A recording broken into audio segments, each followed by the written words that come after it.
श्री राम जय जय राम, श्री राम जय राम, सियावर रामचंद्र जी की जय। कवि कुल चूड़ामणि गोस्वामी तुलसीदास जी महाराज ने परम पावन रामचरितमानस की रचना की। रामचरितमानस की रचना करके जनता जनार्दन को रामचरितमानस में जीवन जीने के सूत्र दिखाए।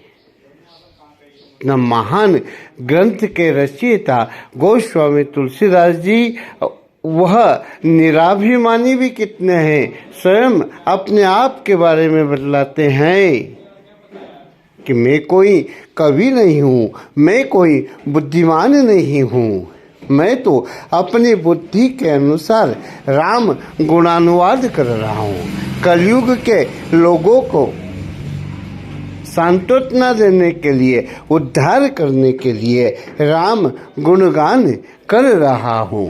गोस्वामी तुलसीदास जी रामचरितमानस में लिखते हैं, कभी न हो नहीं चतुर कहाऊं, ना तो मैं कवि हूँ और ना ही मैं बुद्धिमान हूँ, फिर मति अनुरूप राम गुण गाऊं।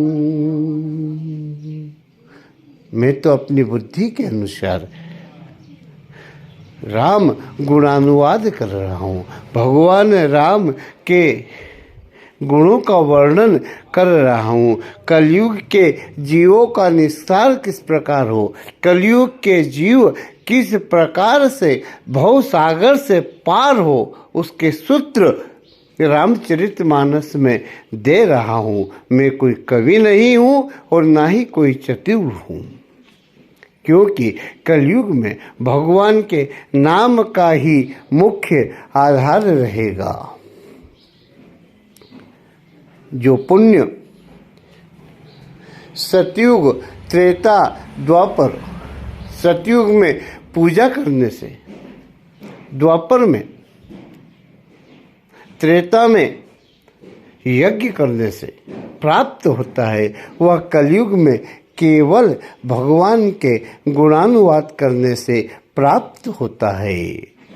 सतयुग त्रेता द्वापर पूजा मकर जोग, सो केवल कलि हरि नाम ते पावहि लोग।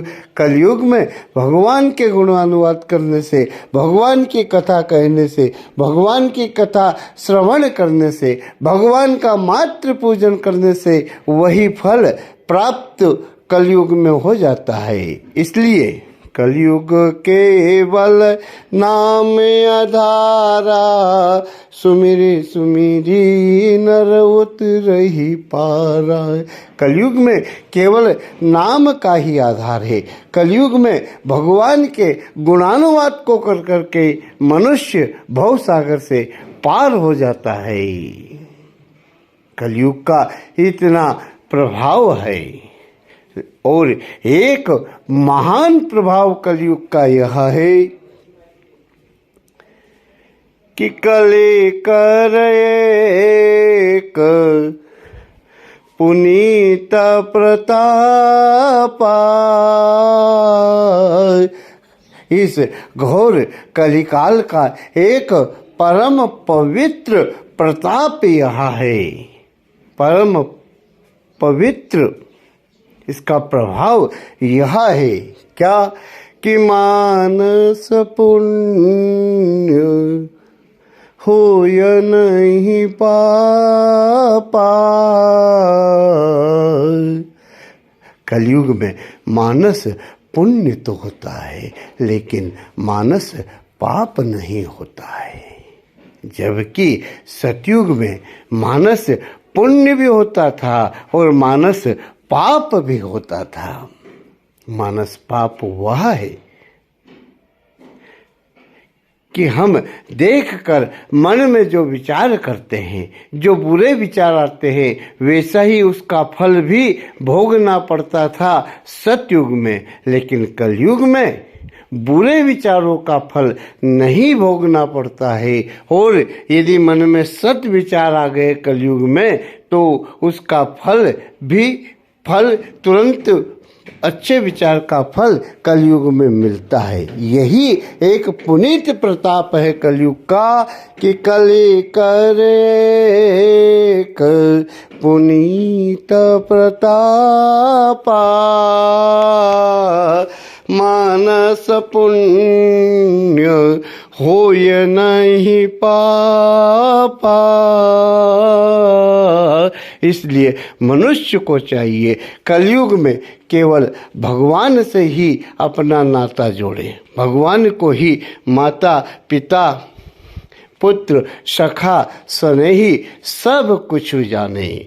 त्वमेव माता च पिता त्वमेव बन्धुश्च सखा त्वमेव विद्या द्रविणं त्वमेव सर्वा मम देव देवा। इसलिए कलयुग में मनुष्य मात्र को, जीव मात्र को यह उद्देश्य रखना चाहिए कि परमात्मा को ही सब कुछ अर्पण करे और परमात्मा को ही सब कुछ माने। नाता एक राम जी से दूजा नाता तोड़ दे, आशा एक राम जी से दूजी आशा छोड़ दे। विधि का विधान जान हानि लाभ सही, जय